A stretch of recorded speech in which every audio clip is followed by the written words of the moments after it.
కుటుంబ వ్యవస్థలో ఒక పురుషుని త్యాగం కంటే ఒక స్త్రీ త్యాగం చాలా గొప్పది.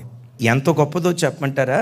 వివాహమైన తర్వాత భర్త తన ఇంట్లోనే ఉంటాడు, తన తల్లిదండ్రులతోనే ఉంటాడు, తన అన్నదమ్ముల మధ్య ఉంటాడు, తన అక్క చెల్లెల మధ్య ఉంటాడు, తను పుట్టిన గ్రామంలోనే ఉంటాడు, తన వారితోనే ఉంటాడు. కానీ స్త్రీ దగ్గరికి వచ్చేసరికి ఆ బిడ్డ త్యాగం ఏంటో తెలుసా?